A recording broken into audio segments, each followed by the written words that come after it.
Donc bonsoir à toutes et à tous. Nous sommes très heureux de vous accueillir, Monsieur le maire ici présent et Hélène Bégaud en charge donc des conférences ce soir pour cette deuxième conférence de notre nouvelle saison. Et nous sommes enchantés d'accueillir Daniel Ishbia qui nous fait le plaisir d'intervenir ce soir. Alors quand j'ai lu votre bio, j'ai été très impressionné par rapport à votre panel d'intérêt qui va du rock aux nouvelles technologies, et vous êtes l'auteur de nombreux ouvrages extrêmement variés qui vont donc des 4 vies de Steve Jobs aux chansons des Rolling Stones et un ouvrage sur Michael Jackson pour n'en citer que quelques-uns.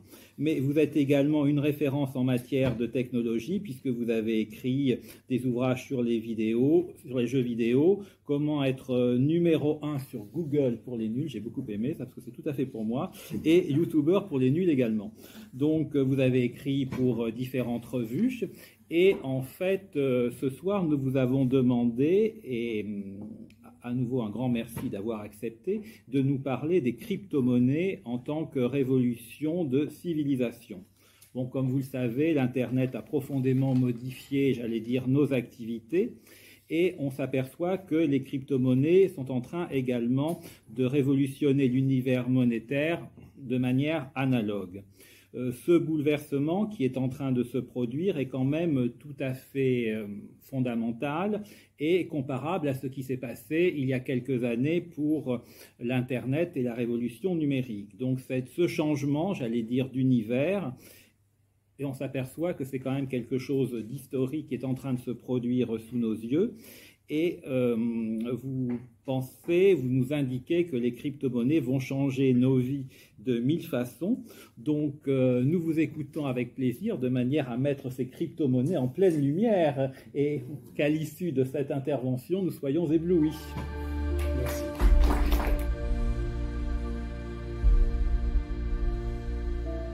D'abord, bravo d'être venus. Ça prouve que vous êtes des esprits curieux parce que je connais des gens qui quand on leur parle d'une nouvelle technologie, ils prennent une raison pour pas s'y intéresser. Donc, au moins, vous êtes curieux et c'est bien. J'ai démarré comme journaliste en 86, donc j'ai pu suivre pas mal de révolutions, celle des jeux vidéo, celle d'Internet, celle de Windows, de Bill Gates. Et l'avantage, c'est que vous savez qu'en ce moment, les crypto-monnaies sont dans un down. Ils sont un peu sur une chute. Et dans tous ces phénomènes, tout dépend de l'angle de vue que l'on prend. Vous savez, en 88, si on parlait avec Bill Gates qui a été l'homme le plus riche du monde pendant 20 ans, 88, Microsoft était dans la panade. Microsoft, Windows, personne n'en voulait. 90, Windows sort, raz-de-marée. Bill Gates, 2 ans plus tard, devient l'homme le plus riche des USA. Et c'est juste pour dire que si vous prenez le cours du Bitcoin par rapport au début de l'année, il est en chute. Si vous le comparez à la fin 2020, si on élargit l'angle de vue, il est en montée. Puis si on le prend depuis 2010, c'est pratiquement le meilleur investissement qu'il y ait jamais eu. Mais peu importe. On ne va pas en parler que sous l'angle monétaire parce que ce n'est pas le but, mais c'est pour dire qu'il faut parfois élargir l'angle de vue. Il y a une chose que j'ai vue qui m'a assez frappé, entre autres dans la saga. Quand il y a un nouveau phénomène, on a une sorte de trio très étrange. On voit débarquer des génies, Bill Gates, Steve Jobs, les créateurs de jeux vidéo, les créateurs d'Internet, Satoshi Nakamoto qui a inventé le Bitcoin. Si vous vous penchez dessus, vous verrez que c'est un génie, c'est un des génies du siècle. On a les génies, on a des gens qui ont le nez fin et qui investissent énormément, des investisseurs. Il y a des gens qui ont placé dans le jeu vidéo très tôt ou qui ont placé dans Internet ou dans les ordinateurs. Et puis, c'est très bizarre. Dans le trio, il y a des escrocs. Je ne sais pas pourquoi. Et on retrouve exactement ce trio en ce moment sur les crypto-monnaies. Il y a des génies, comme cette terre en a rarement porté. Il y a des investisseurs qui ont le nez fin. Et il y a des escrocs. Donc, je ne vais pas vous dire que c'est le paradis, les crypto-monnaies. C'est quelque chose de nouveau et ça nous donne plus de liberté. Parce que demain, vous pourrez peut-être avoir un prêt ou une assurance, ou dans certains pays même avoir l'accès à un compte bancaire, enfin l'équivalent d'un compte bancaire, alors que ce n'est pas possible. Il faut prendre ça comme une liberté supplémentaire. Il y a une chose que j'ai remarqué aussi à travers toutes ces biographies que j'ai écrites, c'est que les choses se passent très rarement comme prévu. Je veux dire, quand Bill Gates lance Windows en 83, il pense qu'en 84, ça aura séduit tout le monde. Quand Steve Jobs lance le Macintosh en 84, il pense que IBM est fini. Ça ne s'est pas passé comme ça. Steve Jobs s'est fait lourder d'Apple. Microsoft Windows, ils ont eu une traversée du désert qui a duré 7 ans. 7 ans, c'est long. Hein. Ça veut dire que, imaginez, on est en 2022, vous lancez un produit, il ne va pas marcher avant 2029. C'est long à attendre. Pendant ce temps-là, vous prenez la bourse. Amazon, c'est un très bon exemple. Amazon a été dans le rouge, je crois, de 1995 à 2003, quelque chose comme ça. Il fallait tenir le choc. Avec les analystes boursiers qui vous disent vous allez vous planter, il ne passera pas l'hiver, etc. Donc, d'ailleurs, Jeff Bezos d'Amazon, c'est vraiment, comment dire, c'est vraiment un vilain. Mais bon, je ne vais pas dire dans le bon sens du terme, mais le jour où il a eu pour la première fois un premier trimestre bénéficiaire, il a fait un communiqué de presse pour se moquer de l'analyste financier qui avait dit qu'il ne passerait pas l'hiver. Et le type a perdu son job, quoi. Le type est devenu la risée à l'époque de son domaine parce qu'il n'avait pas perçu qu'Amazon un jour décollerait. Donc voilà, tout ça c'est pour avoir un point de vue assez large. Les crypto-monnaies souffrent en ce moment, mais si ça se trouve, dans 6 mois, on va à nouveau dire que c'est l'Eldorado. Une chose qui est intéressante aussi, que j'ai remarqué, c'est que les technologies ne se remplacent pas. Vous savez, quand le CD arrive, on dit le vinyle est fini. Ou le CD-ROM, moi je me souviens d'une interview très drôle, il y avait Umberto Eco et il avait lancé un CD-ROM et quelqu'un lui avait dit « Est-ce que vous pensez que le CD-ROM va remplacer le livre ?»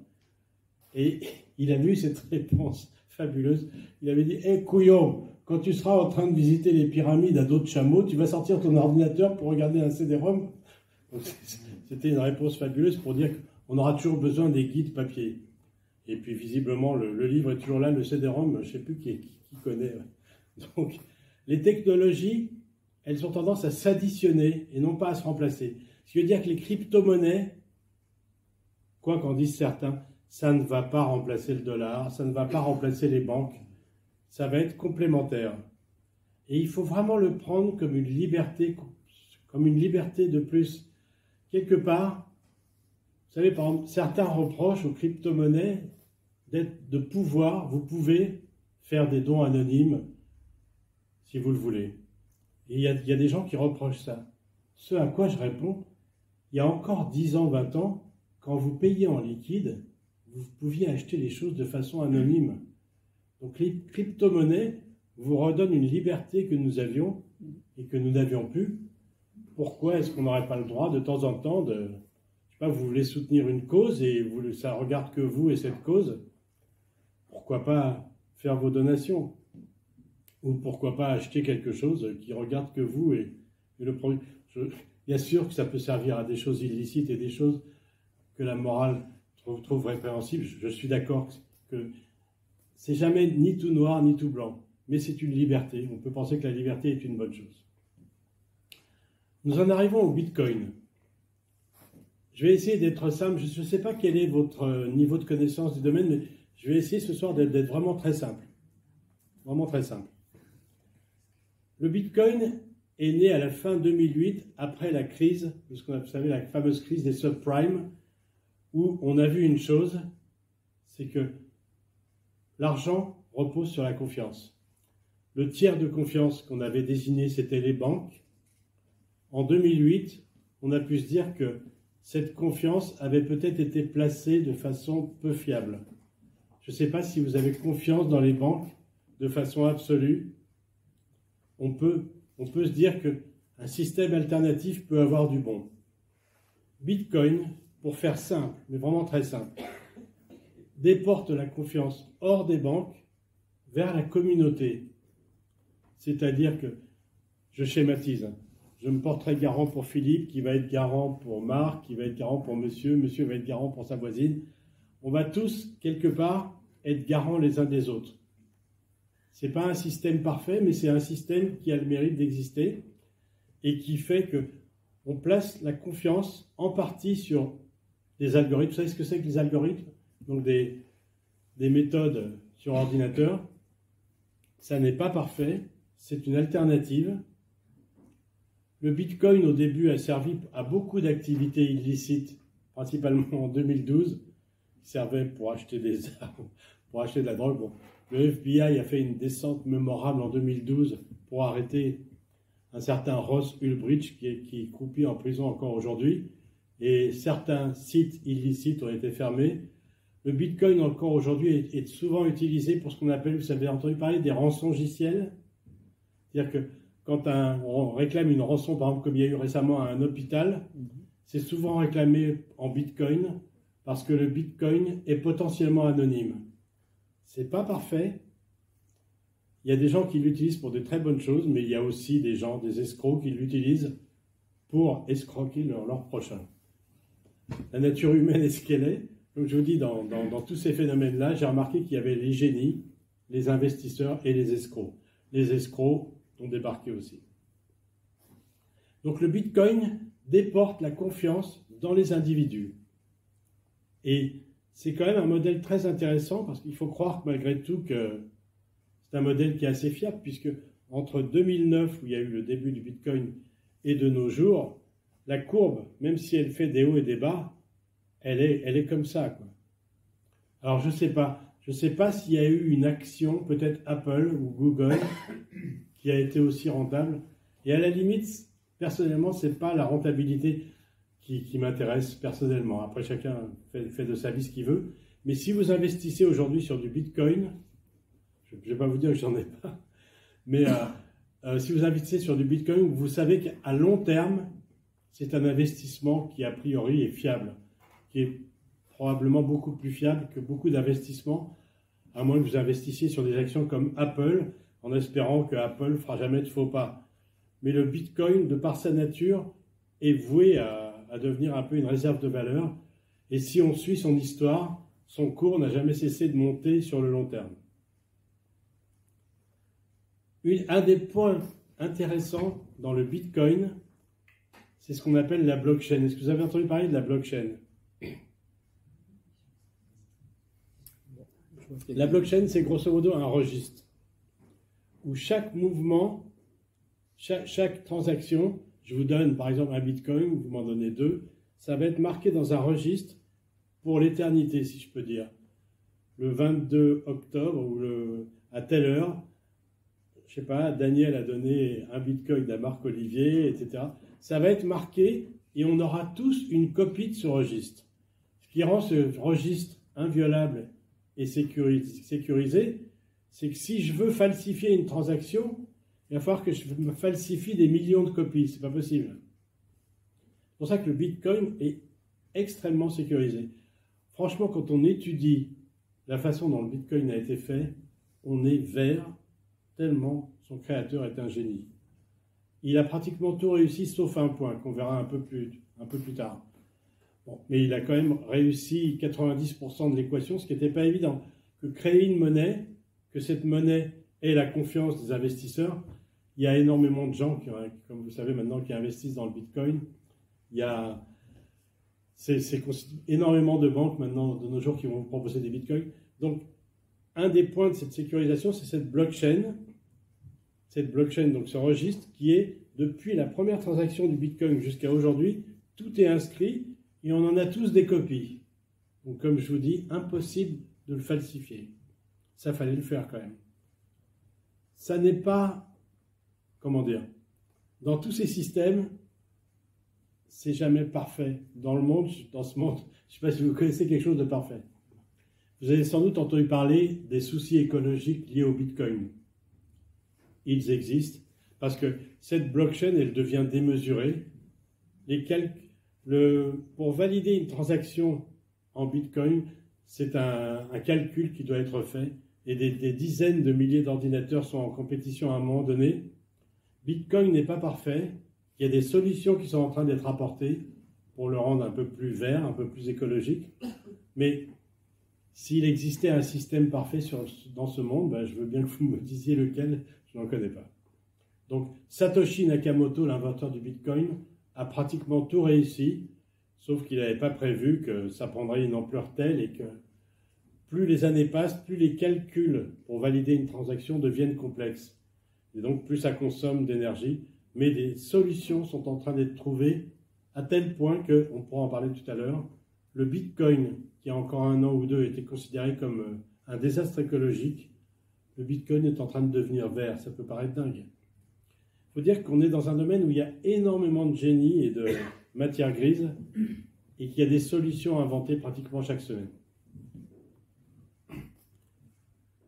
Pour prendre un exemple pour la blockchain, vous vous souvenez au Stade de France, ce fameux épisode qui a été terrible pour les gens de Liverpool qui étaient venus voir le match, où la France, vraiment, on a eu la honte, si je peux dire. Eh bien, demain, si les tickets sont mis sur une blockchain, ça sera juste impossible à falsifier. Je vous vends un ticket, vous ne pourrez pas avoir un faux ticket, c'est impossible. C'est un des atouts de la blockchain et donc du Bitcoin. Et d'ailleurs, le chanteur Ed Sheeran, je crois, oui c'est ça, Ed Sheeran, que vous connaissez peut-être, il est passé maintenant par une billetterie à base de blockchain pour éviter le piratage des tickets. Donc le jour où vous avez un ticket sur votre téléphone, on sait qu'il est exact, on sait qu'il est, comme il est horodaté, il est sur cette blockchain et que tout le monde en a une copie, personne ne peut le falsifier. Donc c'est le genre de choses qui vont être possibles avec la blockchain. Il faut savoir qu'en Tunisie, la Tunisie avait un très gros problème de blanchiment d'argent. Ils ont mis au point une application qui s'appelle Hannibal, qui est une blockchain, qui leur permet de réduire ce blanchiment d'argent qui leur donnait une très mauvaise réputation vis-à-vis du continent européen, par exemple. Donc, la blockchain, qui fait partie intégrante du Bitcoin, c'est donc ce registre dont tout le monde a des copies et qui est donc infalsifiable. C'est un des points de génie du Bitcoin. Mais en fait, il y a le Bitcoin et les crypto-monnaies. C'est quoi la différence? En 2015-2014, il y a un petit génie d'origine russe, Vitalik Buterin, mais maintenant il vit en Suisse. Il est du bon côté. Ouais. Qui a trouvé qu'il y avait une faille pour lui, une limitation avec le Bitcoin. Il s'est dit, c'est un peu trop dommage. On est à l'ère des ordinateurs. Ce serait bien d'avoir un argent programmable. Un argent qu'on puisse programmer. Genre, vous devez payer le loyer de votre nièce qui est très dépensière. Vous savez que si vous lui donnez tout d'un coup, elle va tout dépenser et puis elle va vous appeler en octobre pour dire « Tata, j'ai plus un sou ». Donc, vous pourriez par exemple programmer les versements. Et ça, c'est la monnaie que Vitalik Buterin a inventée, s'appelle l'Ethereum. Vous avez peut-être entendu parler. Ethereum, c'est une monnaie programmable. Et en fait, la vraie révolution, elle arrive avec Ethereum. Bitcoin déporte la confiance donc vers nous, les utilisateurs, et vers vous. Ethereum est vraiment ce qui a ouvert la véritable révolution vient avec Ethereum. Et vous allez voir que, comme je vous disais au début, les choses se passent rarement comme on avait prévu. Ethereum a permis l'apparition d'applications vraiment révolutionnaires qu'on appelle la DeFi ou Decentralized Finance, finance décentralisée. Qu'est-ce que ça veut dire? Ça veut dire que ce sont des applications, pareil, qui vont être sur vos ordinateurs les uns des autres, et pareil, vous allez vous apporter la confiance les uns les autres. Je ne sais pas si c'est clair ou pas. Il n'y a pas un organisme central. Par exemple, quand vous avez le Crédit Lyonnais ou la BNP, il y a un ordinateur central qui traite tout, quand vous donnez 10 € à votre nièce, etc. Là, il n'y a pas d'ordinateur central, tout se passe dans un réseau d'ordinateurs, donc on dit décentralisé, puisqu'il n'y a pas d'ordinateur central, et ça se passe entre nous, ça se passe entre utilisateurs. Et ça se passe, ce sont des applications qui sont programmées et qui donc, à la limite, fonctionnent toutes seules. Comme on va le voir plus loin, c'est bien et c'est pas bien. Ça, c'est vraiment quelque chose qui se passe dans toutes ces technologies. Rien n'est parfait. Au début, on vous présente ça comme quelque chose d'extraordinaire parce que votre banque vous refuse un prêt. Avec la DeFi, donc ces applications programmées, vous pouvez obtenir un prêt. Le prêt sera peut-être fait par la communauté. Ce prêt sera en crypto-monnaie, mais vous savez peut-être maintenant qu'on peut échanger de plus en plus facilement les crypto-monnaies en euros ou en dollars. Vous pouvez avoir une assurance. Ce qui est surtout incroyable avec la DeFi, donc ces applications qui sont nées avec les crypto-monnaies, c'est qu'on a l'impression que l'argent se libère. Des choses qui étaient impossibles avant deviennent possibles. Je vais vous donner 2-3 exemples. Imaginons que vous vouliez assurer un seul vol en avion. Vous devez aller à New York, vous avez un contrat à signer. Si vous arrivez en retard, c'est une catastrophe. Est-ce que vous connaissez une assurance qui va vous assurer le Paris-New York qui a lieu demain à 15h, entre midi et 15h? Eh bien, dans la DeFi, les applications de la crypto-monnaie, c'est possible. Il y a par exemple une application qui s'appelle EtherRisk. Vous pouvez assurer un seul vol d'avion. De même, vous avez 500 € à placer ou 1000 € à placer et vous trouvez que la pierre, c'est un bon investissement. Eh bien, avec la DeFi, vous pouvez acheter, je ne sais pas, par exemple, un 20e d'appartement au Texas et vous toucherez un 20e de loyer. C'est des choses complètement nouvelles qui n'existaient pas avant. Vous achetez vraiment de la pierre, vous pouvez acheter, je ne sais pas, ou un 100e d'appartement et vous pouvez acheter, vous voulez faire un don humanitaire, vous pouvez acheter un 100e d'une ferme solaire. Et quand cette ferme solaire va produire de l'électricité, et peut-être même faire des surplus, vous toucherez, si ça vous intéresse, un bénéfice dessus. Vous pouvez aussi le faire de façon humanitaire. Mais vous pouvez acheter un 100e ou un 1000e d'une ferme solaire. C'est juste pour vous donner quelques exemples. Donc, ces applications qui fonctionnent sans ordinateur central, elles drainent énormément de finances. Par exemple, la plus connue d'entre elles, qui s'appelle Uniswap, c'est une application qui permettrait à une personne dans cette salle d'échanger de l'argent avec une autre personne de cette salle, sans avoir un ordinateur central. Elle gère 2,1 milliards d'euros que les gens en fait se prêtent entre eux, si je peux dire, pour faire simple. Donc c'est ça qui se passe avec la DeFi. Maintenant, quand quelque chose est fait avec un ordinateur, il y a toujours le risque que ce soit piraté. Vous avez peut-être entendu parler du crash de la monnaie qui s'appelait Terra Luna en mai dernier, ou pas? En mai dernier, il y avait une monnaie comme ça qui fonctionnait en mode programmé, et il s'est passé certains mouvements, et à un moment, le système est devenu fou. Mais vraiment, il est devenu fou. Les ordinateurs ont commencé à vendre, etc. La monnaie s'est écroulée en 3 jours. Il y a des gens qui ont perdu des centaines de milliers de dollars. C'est pour vous dire. Bon, il y a des gens qui gagnent des sommes énormes, il y a des gens qui perdent. Ce n'est pas comment dire, un territoire où tout est paradisiaque. Maintenant, il y a des placements extrêmement sains. Et puis, si j'ai un conseil à vous donner, si vous voulez investir dans les crypto-monnaies, investissez des petites sommes dans plein de projets différents. Voilà.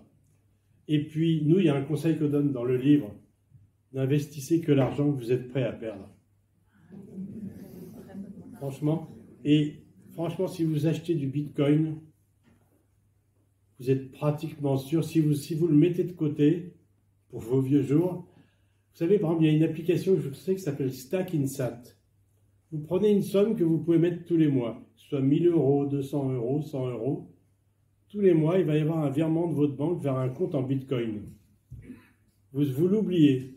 Un jour, dans 6 ans, je ne sais pas, le fils doit partir faire ses études en Inde, ou je ne sais pas, il a besoin d'argent, vous videz votre compte en Bitcoin, vous verrez qu'il aura fait ça, mais il aura fait quand même ça. Il aura fait des hauts et des bas, mais votre placement aura été rentable. Pareil pour les grandes monnaies comme Bitcoin, Ethereum, certaines autres monnaies comme BNB de Binance. Il y a maintenant un certain nombre de monnaies qui sont fiables. Si vous avez le goût du risque, vous pouvez investir dans des petites monnaies qui parfois peuvent faire des multiplications incroyables. Après, tout dépend de votre tempérament. Dans la crypto-monnaie comme dans la bourse, il y a des placements de pères de famille, il y a des placements à haut risque, qui sont ceux qui rapportent le plus. Après, il faut avoir l'âme un petit peu d'un boursicoteur, vouloir passer sa journée devant un ordinateur à regarder les cours. C'est un mode de vie qu'on peut aimer ou pas. Alors, je passe à la page d'après. Il faut savoir donc que sur la DeFi, vous savez ce que c'est qu'un hack, un piratage? Il y a eu 102 piratages déjà dans le monde de la DeFi, parce que si une application est mal programmée, un pirate va s'engouffrer. Mais tout ce qui se passe en ce moment, c'est ce qui s'est passé pour le monde Internet. Je ne sais pas si vous vous souvenez, en Internet, en avril 2000, le crash d'Internet. Plus personne voulait investir dans Internet. Il y a ceux qui ont quand même investi dans Google, ils ont fait une belle affaire après. Parce qu'en 2000, il y avait une jeune société qui s'appelait Google, qui avait 12 mois d'existence, et qui est devenue une des sociétés les plus riches du monde. Pareil pour Amazon, qui était déficitaire. Internet, c'est un bon exemple de quelque chose qui peut être un petit peu vivre sa partie infantile, très mal se passer, et quelques années plus tard, vous avez les Facebook, les Twitter, les TikTok, etc. On a vu un petit peu tout ce qu'Internet a changé dans nos vies. Et en 2000, si je vous avais parlé d'Internet, le son de cloche aurait été le même que les crypto-monnaies aujourd'hui. Donc, c'est un domaine qui est encore très jeune, qui a ses erreurs de jeunesse, mais il y a des valeurs sûres. Je veux dire, même en 2000, si vous aviez investi dans Microsoft, par exemple, vous saviez que vous alliez peut-être pas gagner des 1000 et des 100, mais malgré tout, Microsoft est devenu encore aujourd'hui une des sociétés les plus florissantes du monde, quoi. Malgré des hauts et des bas, Microsoft est souvent au coude à coude avec Apple. Donc, il y a la même chose dans Internet que dans d'autres domaines, dans les crypto-monnaies. On va passer aux NFT. Vous avez entendu parler des NFT? Alors, la blockchain a amené une chose qui n'existait pas dans l'univers numérique. Vous saviez que dans l'univers numérique, avant, tout était copiable. Madonna sortait une chanson, on la retrouvait multipliée par milliers sur des ordinateurs, etc. Le numérique, en plus, produisait des copies parfaites, produit toujours des copies parfaites. Si je vous envoie la dernière chanson de Madonna, de Britney Spears, vous allez en avoir une copie totalement fidèle. Vous la donnez à votre voisin, il aura une copie fidèle. Donc le numérique posait un gros problème pour les photographes, pour les dessinateurs, pour les musiciens, c'est que tout était copiable. Le NFT a permis d'associer une identité grâce à la blockchain, grâce à ce fameux registre où on stocke tout, de rendre une œuvre unique. Elle est datée, elle a un auteur, elle a un propriétaire à un moment donné. Si le propriétaire le revend, il y aura un autre propriétaire. Tout est stocké dans cette blockchain et ça a permis l'émergence, vous avez peut-être suivi ça, depuis 1 an ou 2, d'un marché de l'art extrêmement florissant.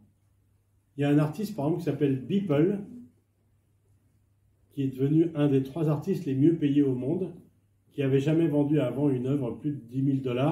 L'année dernière, il a vendu une œuvre à 69 millions de $, grâce au NFT, parce que en ayant la rareté, le fait que quelque chose soit unique, la rareté donne la valeur.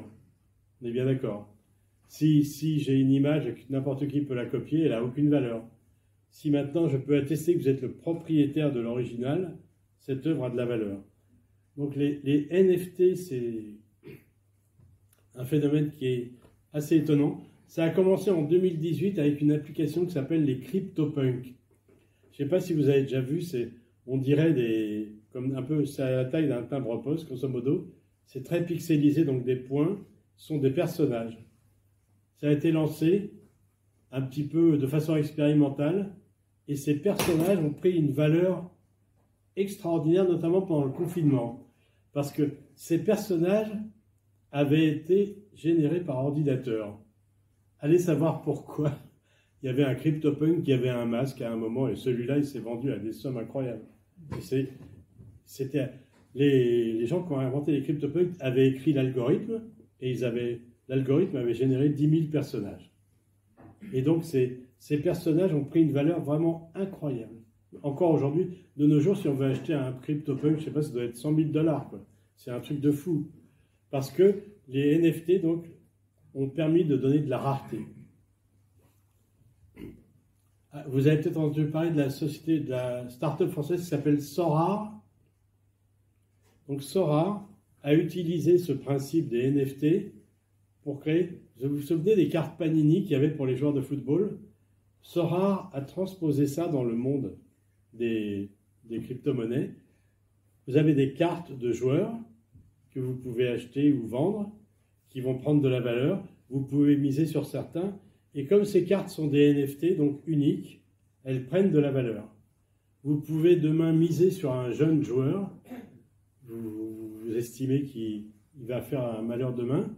Et vous allez peut-être placer un peu de crypto-monnaie sur lui. Et si demain, il devient le joueur numéro 1 de l'équipe de France, peut-être que je trahis mes faibles connaissances en football, demain, vous allez faire fortune grâce à cette carte. Voilà. Donc, Sorare, c'est une société française qui a fait une ascension prodigieuse en 2-3 ans grâce au fait d'utiliser les NFT dans le domaine des cartes de collection. Il y a énormément d'exemples comme ça, mais je ne vais pas trop vous saouler. Ensuite, on va parler du troisième phénomène qui a été rendu possible par les crypto-monnaies. Avez-vous entendu parler des métaverses? Donc, les métaverses, a priori, on va se dire à quoi ça sert. Ce sont des mondes virtuels. Ce sont des univers virtuels. On peut reproduire aussi bien une ville de cette planète, reproduire New York, et puis on se baladerait dedans. Ou alors, on peut créer des univers complètement inexistants, dans lesquels on va avoir une maison, on peut acheter des propriétés. Déjà maintenant, il y a un marché de l'immobilier incroyable sur des métaverses comme Decentraland ou Sandbox. Mark Zuckerberg, le créateur de Facebook, vous savez peut-être qu'il est en train d'inventer un métaverse. C'est pour ça qu'il a renommé Facebook Meta. Imaginez demain qu'on est en confinement, à nouveau, à Dieu ne plaise. Imaginez que demain, vous puissiez vous balader, rencontrer des fans de jeux aux échecs avec quelqu'un sur une place de New York, participer à une compétition de vélo, suivre un cours sur les phénomènes solaires, vous-même donner un cours sur ce que vous connaissez à des gens d'autres parties de la France ou de pays francophones. C'est un petit peu ça qui va permettre le métaverse. Il va y avoir énormément de jobs, entre autres, un métier qui commence déjà à émerger, c'est créer des vêtements pour ce qu'on appelle les avatars, les personnages. Ça peut paraître étonnant, mais il y a énormément de gens qui achètent des avatars. Vous connaissez le jeu Fortnite? Fortnite, c'est le jeu vidéo le plus populaire à l'heure actuelle. Pour vous donner un exemple, pour montrer qu'il y a un public qui s'intéresse à ça. Fortnite fait rentrer à peu près 2,4 milliards de dollars dans ses caisses chaque année. Il y a 1 milliard de dollars qui sont des joueurs qui achètent des tenues, qu'on appelle des skins, qui achètent des tenues parce que dans Fortnite, ils ont une vie parallèle un peu à leur vie actuelle, et donc ils veulent avoir une belle tenue. Dans les métaverses, pareil, on pourra acheter des tenues, on pourra acheter des lieux. D'ores et déjà maintenant, dans The Sandbox, il y a un rappeur qui s'appelle Snoop Dogg, je ne sais pas si vous connaissez, qui a sa maison là-bas qu'on peut visiter. Il y a des gens qui ont acheté des maisons pas loin de celle de Snoop Dogg, que par exemple sur The Sandbox, il y a déjà 3 millions de joueurs. Pourquoi est-ce que ces gens achètent des maisons? Par exemple, vous achetez une maison, vous savez que les gens vont passer devant comme vous n'êtes pas loin de chez Snoop Dogg, les gens vont passer devant chez vous pour aller chez Snoop Dogg. Et bien, vous louez votre espace publicitaire à Coca-Cola, par exemple. Marrant. C'est tout un nouveau monde qui est en train de se créer et qui est rendu possible grâce aux crypto-monnaies et aux NFT. Donc, le fait que, par exemple, quand on vend un espace est quelque chose d'unique grâce à cette technologie des NFT qui rend des éléments numériques uniques. Savoir que rien qu'en France, parmi les boîtes qui investissent dans le métaverse, il y a Carrefour, Casino, AXA Assurance, Ubisoft, l'éditeur de jeux, le groupe Havas, le Crédit Agricole, Louis Vuitton et Yves Saint Laurent. eux, pour faire de la mode. C'est vous dire à quel point que demain aussi Nike vendra des chaussures dans le métavers. Vous achèterez des chaussures. Ils pourront même tester certains modèles dans le métaverse et vous les retrouverez dans la vie courante après. Personnellement, je pense qu'il risque d'y avoir ce qu'on appelle une killer application, l'application que tout le monde veut. Moi, il y a une application dont je rêve. Demain, imaginez, vous avez rendez-vous à New York ou à Los Angeles, ou je sais pas, à Buenos Aires. Imaginez de vous balader le soir dans le lieu où vous allez aller avant d'y aller. Vous vous baladez dans les rues, vous voyez les boutiques, vous visitez, vous faites le parcours plusieurs fois, par exemple depuis votre hôtel. Le lendemain, quand vous êtes là-bas, vous y êtes déjà allé. Je suis sûr que une application comme ça va exploser. Vous allez rendre visite à quelqu'un et vous y allez virtuellement avant d'y aller. Alors, les crypto-monnaies, comme je vous l'ai dit, c'est pas le paradis. Il y a du bon et du mauvais. Il y a des gens qui font des fortunes, il y a des gens qui perdent de l'argent. Comme tout, je ne suis pas en train de vendre le livre, mais vaut mieux être professionnel dans ce qu'on fait, vaut mieux étudier. Vaut mieux étudier avant de faire des placements, mais si vous placez de l'argent que vous êtes prêt à perdre, de toute façon, au pire, vous le perdez et au mieux, vous allez en gagner. Et puis, je vous dis, il y a des placements, il y a quelques monnaies maintenant qui ont pignon sur rue, XRP, Bitcoin, Ethereum, BNB, enfin, il y a plusieurs monnaies maintenant qui ont montré leur longévité et qui sont là pour durer. Il faut savoir que dans beaucoup de pays du monde, énormément de gens n'ont pas accès à un système bancaire. Et de nos jours, on voit des agriculteurs ou des gens qui n'avaient pas accès au système bancaire, qui recourent aux crypto-monnaies pour pouvoir avoir une activité. Ça se passe dans énormément de pays qu'on appelle nous sous-développés. Vous savez peut-être aussi que le Salvador a adopté le Bitcoin comme monnaie nationale. Pourquoi? Le Salvador dépendait du dollar. Quand on dépend du dollar, on dépend des Américains. Les Américains, a priori, sont très bien, mais c'est toujours embêtant de dépendre de quelqu'un pour sa monnaie. Parce que quand vous dépendez d'un pays pour votre monnaie, ce pays peut vous sanctionner. Et donc, vous coupez l'accès. C'est ce qui se passe avec la Russie. Bon, on en est bien content. Mais bon, c'est toujours embêtant de savoir qu'un pays peut vous mettre des sanctions. Le Salvador est passé au Bitcoin. Et récemment, le président Bukele a fait un papier pour dire « Vous en faites pas, ça se passe très très bien malgré tout ce qu'on raconte. Ça se passe vraiment très très bien. » On va en venir au problème écologique des crypto-monnaies. Parce que je pense que certains d'entre vous ont dû entendre parler que les crypto-monnaies et le Bitcoin sont très mauvais pour le climat et la planète. On ne va pas le nier, c'est vrai, mais c'est vrai de moins en moins. Le Bitcoin a longtemps été un énorme consommateur en énergie, mais il se passe plusieurs phénomènes qui sont en train de rendre le Bitcoin écologique. En premier lieu, en mai 2021, la Chine a banni le Bitcoin de son territoire. Les gens qui produisaient des Bitcoins, qu'on appelle les mineurs, ont dû déménager à toute vitesse. Ils sont allés aux États-Unis. Et aux États-Unis, ça n'a pas l'air, mais il y a une révolution, énormément d'énergies alternatives qui sont en train de se développer, même dans des États qu'on aurait pensé un peu conservateurs comme le Texas. Le Texas recourt de plus en plus aux éoliennes, au solaire, à l'énergie hydroélectrique, ce qui fait que les gens qui produisent le Bitcoin se placent près de sources d'énergie comme ça et sont en train de rendre le Bitcoin beaucoup plus écologique. De plus en plus, les gens qui produisent du Bitcoin et d'autres monnaies se servent de ce qu'on appelle les surplus d'électricité. Quand vous avez une société comme EDF qui produit de l'électricité, ils en produisent, on espère en tout cas, beaucoup plus que ce que nous en aurons besoin. Et ils se retrouvent donc avec des surplus. Donc les mineurs, ceux qui produisent des monnaies, rachètent ces surplus et ça permet d'avoir une vocation écologique pour ces surplus électriques. Il y a énormément aussi dans ce domaine de petits génies. Par exemple, je ne sais pas si vous savez, sur les sites d'extraction du gaz naturel, il y a ce qu'on appelle des torchères à gaz qui brûlent le gaz non désiré. C'est extrêmement polluant. Il y a deux petits génies au Texas à l'Université du Texas, qui ont trouvé une façon de prendre cette énergie, de la détourner pour créer de l'énergie pour les ordinateurs qui minent du Bitcoin. Donc, quelque chose qui était polluant est en train de devenir écologique. Ce qui veut dire que, bon, on ne va pas vous dire que c'est rose, mais ça, le Bitcoin est en train de verdir.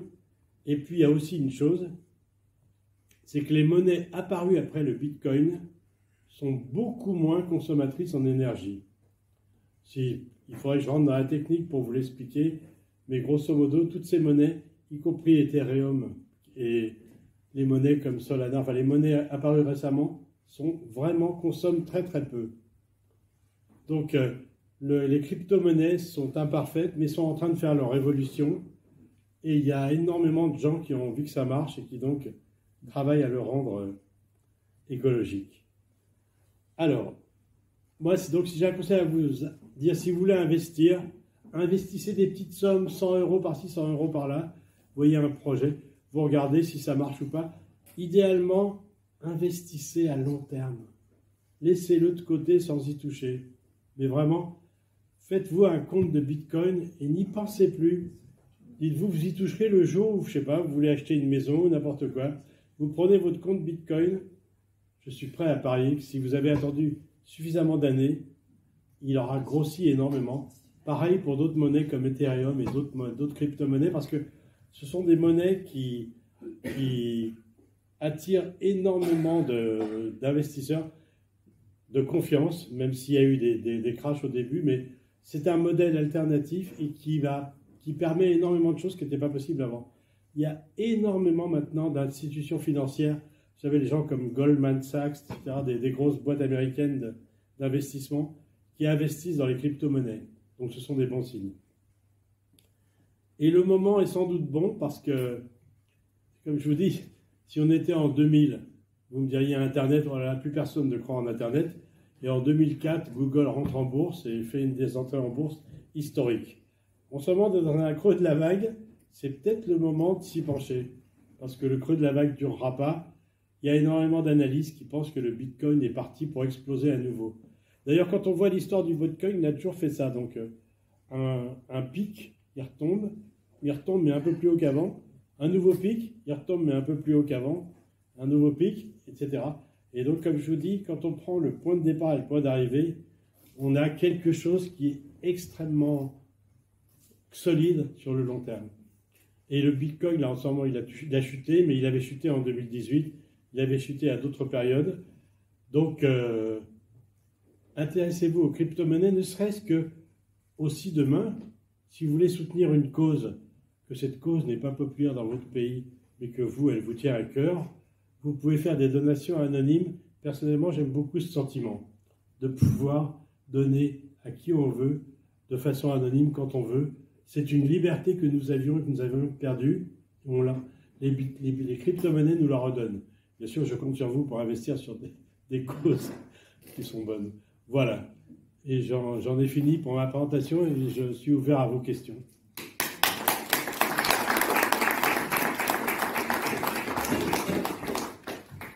Alors, Jean-Noël. Oui, merci, oui.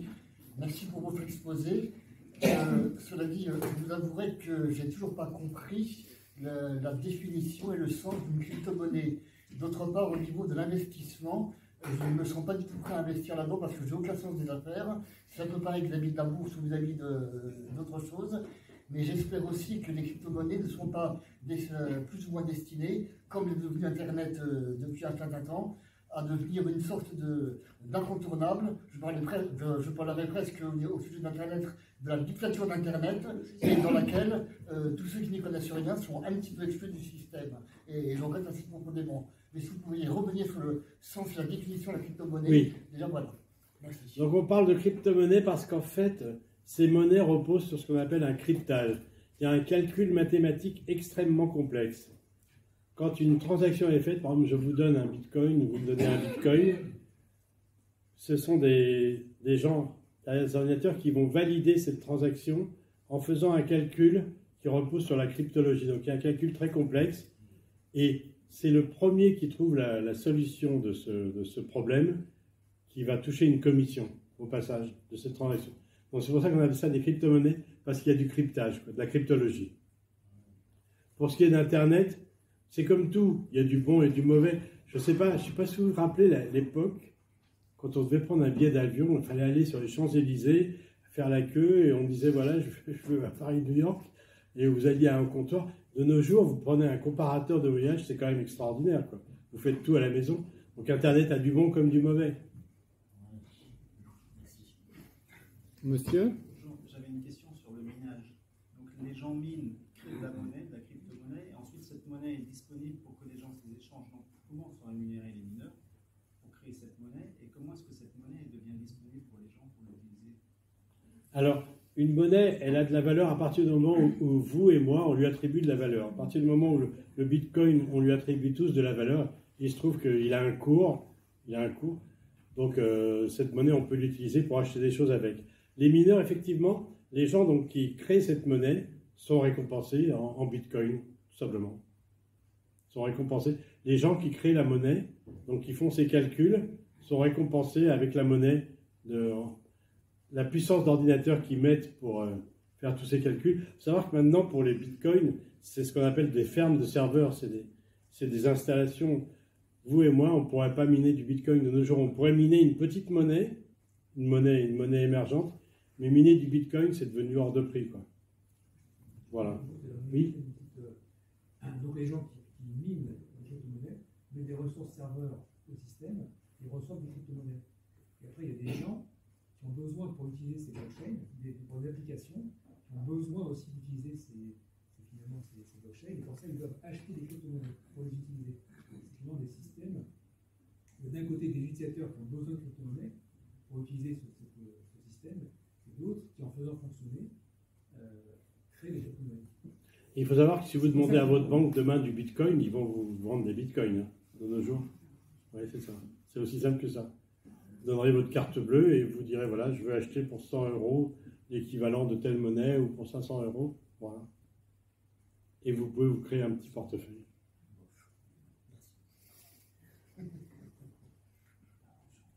J'ai pas bien compris, enfin moi j'ai pas bien compris la logique du mineur. Que fait le mineur? Est-ce que vous pouvez développer? Le mineur, disons, comme cette monnaie, elle repose sur la confiance. Une monnaie repose sur la confiance. Avant, on avait les banques. Maintenant, la confiance, elle est donnée par un calcul. Et le fait qu'on va avoir... Elle est donnée par le fait qu'on a tous la même blockchain, donc c'est ce fameux registre. Mais pour pouvoir... Quand vous me donnez un bitcoin, ou quand je vous donne un bitcoin, il va y avoir un calcul de vérification qui fait intervenir la cryptologie d'un calcul très complexe. C'est le premier mineur qui trouve la solution au problème qui va valider cette transaction, donc inscrire une entrée dans ce registre, et il va toucher une récompense en bitcoin ou en autre monnaie. Comme ça marche. Ça va? Donc, monsieur? N'y a-t-il pas une masse définie, une quantité définie de bitcoin? Tout à fait. Tout à fait. Parce qu'une monnaie se définit par une masse, oui, qui crée une rareté, tout à fait. ou une profusion. C'est un des points qui fait que le Bitcoin par rapport à ça. Exact. C'est un des points qui fait que le Bitcoin, on est sûr qu'il va progresser. Le Bitcoin est un peu comparable à l'or. Il n'y aura jamais que 21 millions d'unités qui seront minées. Donc, il y a cet effet de rareté qui fait que... on a dû créer d'ailleurs maintenant une unité qui s'appelle le 100 millionième de Bitcoin, parce que le Bitcoin est devenu tellement énorme qu'on véhicule des Satoshi. Si je peux vous donner un Satoshi, mais pas un Bitcoin serait équivalent à 20 000 $. Voilà. Monsieur? Expliquer le crash du printemps. Pardon? Puisque les fondamentaux sont si merveilleux, comment expliquer le crash qui est lié au printemps? Le crash, déjà, il y a eu la guerre en Ukraine. De plus en plus, les crypto-monnaies ont tendance à refléter un peu ce qui se passe dans le monde réel. C'est-à-dire que, bon, là, je vous apprends rien en vous disant que la Russie a envahi l'Ukraine. Il y a aussi eu, au début de l'année, une décision de la Federal Reserve américaine qui a augmenté les taux d'intérêt. Donc ça a impacté le dollar. et par ricochet, ça a impacté les crypto-monnaies. Et puis, il y a eu ce crash de cette monnaie qui s'appelle le Terra Luna. Mais c'est, quelque part, c'est bien et pas bien. C'est bien parce que ça montre que on ne peut pas faire confiance à un programme de façon, comment dire, absolue. Un programme peut avoir ses failles. Et le Terra Luna s'est retrouvé dans une situation où la monnaie est devenue folle. Et les investisseurs ont commencé à vendre. Et en 2 jours, il est passé de l'équivalent de $100 à 0, quoi. Et donc, quelque part, c'est une bonne leçon pour les prophètes de lendemain qui chantent. Ça met les pieds sur terre. Mais c'est la même chose qui s'est passé en avril 2000, quand des dizaines de milliers de start-up Internet ont mordu la poussière, quoi. On vit exactement la même chose, quoi. Et puis après, on a eu Facebook et Google. D'autres questions? Oui, concrètement, là, je suis en plein dans des investissements de crypto-monnaies, concrètement avec eGold. Okay. Donc, j'investis mes euros français en eGold, et la question que je me pose, c'est comment je fais pour faire le chemin inverse. Il n'y a aucun souci. Si vous pouvez les acheter, vous pouvez les vendre. Si vous allez sur une place de marché comme Binance, il y aura des gens que vous vendez vos icônes, il y aura toujours des gens pour vous en acheter. Et vous avez maintenant... Pardon? Vous avez peut-être entendu parler de ce qu'on appelle les stablecoins, qui sont des crypto-monnaies basées sur une monnaie existante. Par exemple, l'USDT est basé sur le dollar. Un dollar égale toujours un USDT. Il va y avoir une crypto-monnaie basée sur l'euro. Il y en a quelques-unes déjà qui sont déjà apparues comme Angle, mais qui n'ont pas fait pour l'instant beaucoup de bruit. Mais donc, vous pourrez de plus en plus échanger vos crypto-monnaies contre une monnaie ayant pignon sur rue, et à partir de là, échanger vos stablecoins contre des dollars ou des euros. Merci. Quand vous dites ça, je suis d'accord avec vous, mais dans le sens, si on fait le chemin inverse, par exemple, moi j'achète du Bitcoin, il prend de la valeur. Si je le transforme par exemple en BUSD ou en USDT, oui. Il y a un stablecoin. Si par exemple j'utilise Binance, aujourd'hui Binance propose une carte d'or. Tout à fait. On peut utiliser de l'or, on peut utiliser dans les... Oui, vous pouvez utiliser maintenant, vous pouvez payer vos achats avec une carte de crédit de crypto-monnaie. Donc du coup, si le Bitcoin prend de la valeur, cette valeur, je vais le convertir entre guillemets en dollars. En dollars. Algorithmique, quoi. Et au final, si je le retire en euros, je vais être imposé dessus à hauteur de 30%. C'est vrai. La même chose. Le fisc, très vite, le fisc nous prend 30% de nos bénéfices en crypto-monnaie. Le fisc a été rapide. C'est vraiment une situation française parce que vous avez des pays comme le Portugal ou l'Allemagne où pour l'instant ils sont extrêmement lestes. Ils ne taxent pas les bénéfices en crypto-monnaie, considèrent que c'est des investissements dans des startups. Je trouve qu'ils ont un point de vue assez sain là-dessus, mais bon, Bruno Le Maire, tout de suite, a pensé à tout. Voilà, avec son col roulé. Ouais. Madame? Tout à l'heure, vous avez évoqué les prêts en crypto-monnaie. Oui. Comment ça se passe? Qui laisse encore la confiance entre les utilisateurs qui vérifient le remboursement du prêt? Comment ça se passe? Ce prêt va vous être fait en crypto-monnaie, par exemple. Mais cette crypto-monnaie, maintenant, il y a énormément de choses que vous pouvez acheter avec la crypto-monnaie. Vous pouvez acheter maintenant même des appartements dans certaines villes, des voitures, enfin je veux dire des ordinateurs. Donc vous pouvez faire un prêt en crypto-monnaie. Et ce sont des gens, par exemple, si c'était des gens de l'assistance, qui vous prêteraient, peut-être même sans le savoir, qui remplissent un pot commun. Et si la monnaie prend de la valeur, la personne qui vous a prêté, en plus, gagne de l'argent au passage. Non, c'est pas... En fait, je me demande qui vérifier le remboursement en fait, du prêt. Ah bah oui, non, mais vous êtes obligé, comment dire, le système est fait de telle façon que vous êtes obligé de rembourser. D'ailleurs, parce qu'en fait, si bien sûr, vous pourriez disparaître, changer de pays, enfin bon, mais vous, dans ce cas-là, vous ne pourriez plus utiliser demain votre portefeuille, vous seriez considéré comme un hors-la-loi dans ce domaine-là, quoi. Mais bien sûr, effectivement, bon, on va toujours trouver une... Mais ça vous couperait l'accès à tout ce système, quoi, si vous ne remboursez pas. C'est peu conciliable. Oui?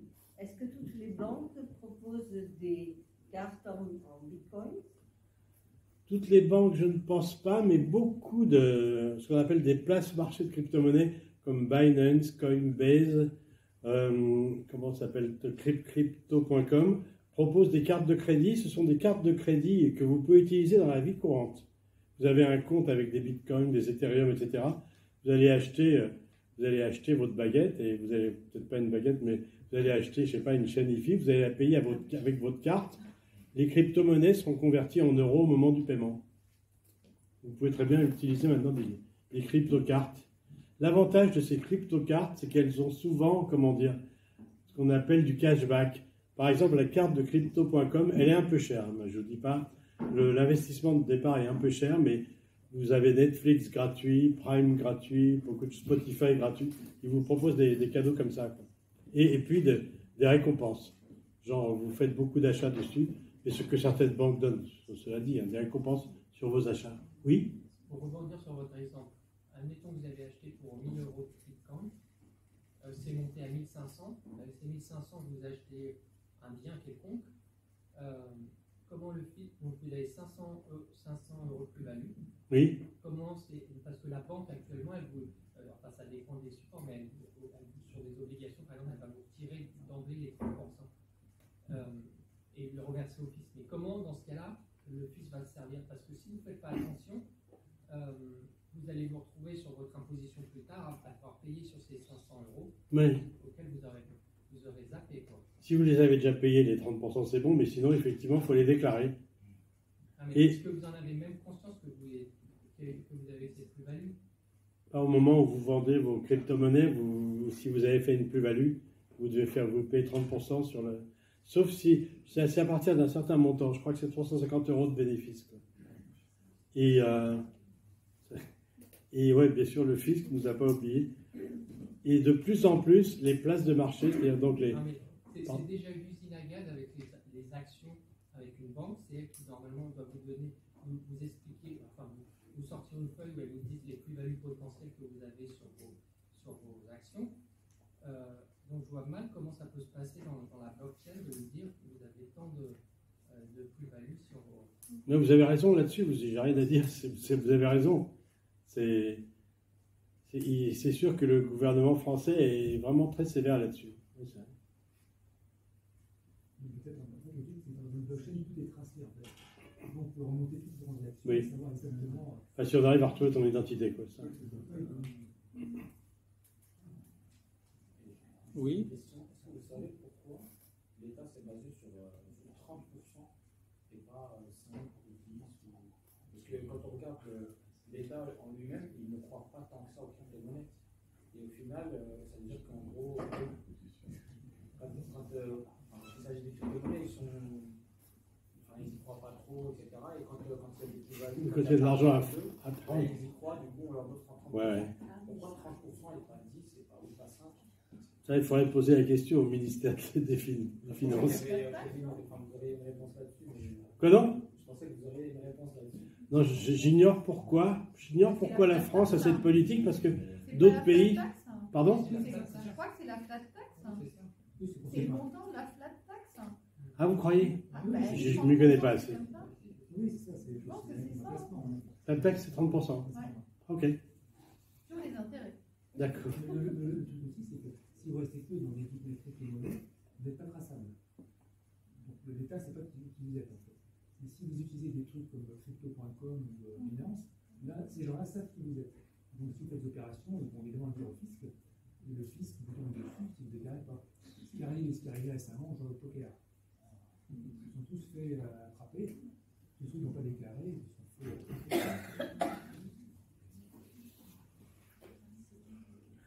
D'autres questions? Bon, s'il n'y a pas d'autres questions, nous remercions Daniel Ligia pour son intervention. nous pouvons évidemment prolonger ces échanges autour d'un moment de convivialité et la librairie L'Art des mots, que nous remercions de sa présence, a apporté quelques ouvrages que Daniel Ishbia se fera un plaisir de vous dédicacer si vous le souhaitez. Je vous donne rendez-vous le 8 novembre pour la conférence de Pierre Vermeren qui abordera un tout autre sujet qui est comment enseigner l'histoire dans le cadre de la décolonisation.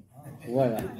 Donc, grand écart intellectuel, comme souvent dans ces conférences de Bourg-la-Reine. Voilà, exactement. Donc, nous migrerons à l'auditorium du conservatoire parce que cette salle-ci n'est pas disponible et donc le conservatoire nous accueillera à titre exceptionnel à nouveau. Merci de votre présence.